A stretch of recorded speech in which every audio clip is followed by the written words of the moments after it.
Hello everyone. Today I want to talk about EVs and how EVs are changing everything. This isn't just about sticking a new motor in an old car. This is about revolutionising the entire automotive industry. Classic automotive manufacturers have been dealing with new technology for years, since the invention of the two-horse buggy. But the change of engine, the change of drivetrain, is literally changing everything about cars. How you make them, how you sell them, how you distribute them, and how you market them.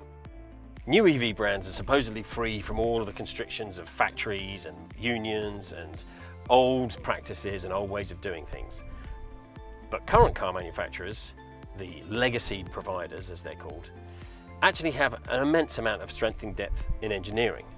And that's proving to them to be a real boon in the change to EVs, as Elon found when he had to buy that roll mat when he was building his factory line. Big OEMs know how to talk to customers. They've actually got customers and they've actually got factories. And that's an immense advantage to them. But indeed, they do have older ways of doing things and older practices. For the new brands, their issue is comparators. They don't currently have a competitor vehicle. They don't know how to benchmark their cars. How are you benchmarking? Is it on price? Because their cars are much more expensive than the equivalent sized ICE. Is it on performance? Because their cars are way better than the equivalent priced ICE. So what is it that is going to make those cars more attractive to the general public? Is it the technology? Is it the desirability? What is it that people have to do to make a car that people actually want to buy? Fortunately for the legacy players, the big change in spec and capability has got customers used to paying higher prices for what is essentially the same vehicle in terms of its practicality and what it can do. So people are much more interested now in changing everything about the way that they buy cars. Now, that's not just in terms of the practicality of the vehicle, but they're interested not only in changing the drivetrain, they're now also more interested in changing brands. And that's great if you're a challenger brand, not so good if you're in the legacy business. Fortunately for legacy players, the big change in spec and capability has got people used to paying much higher prices for what is essentially the same kind of stuff.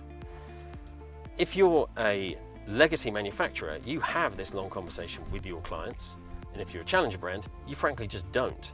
But people are much more used to changing now, and the problem for legacy manufacturers is that people are really interested in changing brands to stuff that they possibly would never have considered before. So is loyalty out of the window? Well, loyalty is out of the window, but so are the purse strings and the expectations of how cars are owned. People don't want to be left with the battery degradation, the idea that you could buy a car now and it will be worth nothing in 5 years because the battery is useless. The idea that range anxiety is the big problem is kind of out of the window because most people can handle most of the ranges that most of the cars can offer. Not only have the brands got to deal with that, but they've now got a distribution network that is used to fixing cars, is used to replacing pieces, is used to things wearing out.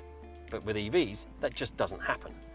There just aren't the number of hours in the workshop required to keep a sales network going. People don't make an awful lot of money out of selling cars. They make much more money out of selling parts and hours in the workshop. But when you have a car that doesn't need servicing for tens, possibly hundreds of thousands of miles, how are you going to keep that network busy? So now car manufacturers have a problem because their products are too reliable. An EV has 20% of the parts of a standard ICE car. And that means that that's one tiny fact that's driving a massive change in the way that the automotive industry is going to work.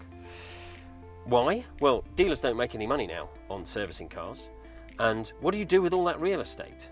If there's nothing in the workshop, there's no need for a workshop. There's no need for staff in the workshop. There's no need for that old distribution model. And all that's got to change. So brands now have to change everything, not just their models, and not just their technology, but also the way that they sell cars, and in fact, of course, the way that they talk about them. And they're doing all of that at exactly the same time. That's never really happened before. Do they have a problem with this? Of course they do. Well, it's not going to be very easy to change everything all at once, all of the time. But it's not all bad. The OEMs will end up with a much lower cost base. They'll end up with many fewer places to lose money. And they have much less discounting. With no dealers to pay for, you can now sell direct to your customers at a much higher profit margin. With a leaner supply chain, much lower headcount, and a much lower inventory, direct customer relationship, not through a dealer network, and higher prices. Tidy. So when everyone is in the same boat, the most important outcome is winning the battle for appealing products. How do you make your car appealing? This is now no longer about getting the cheapest of your competitors, because basically you're going to be selling the car at a single price, the price that you want to sell it for. So since everything is changing, understanding what is appealing to customers is much more important than ever before. The only reasonable option is, how do you find the most appealing vehicle? And when everything is changing, understanding what is appealing to who and why is the only reasonable option. If you think you know your customers, think again. They don't even know what they want right now because they're open to changing absolutely everything. And now brands need to do the hard work, which is sitting with customers, understanding what could be possible. Don't ask your customers what they want. They don't really know.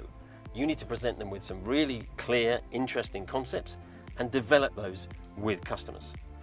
It's easy to say, but it's pretty hard to do, on top of literally changing everything else about your business model at the same time. In fairness, no one really knows what's actually going on, but with the right approach, you can clean some of the smudges off that crystal ball. And to get a really efficient lens cloth that maximizes budgets while delivering findings to your designers, engineers, and marketers that they can actually use, get in touch.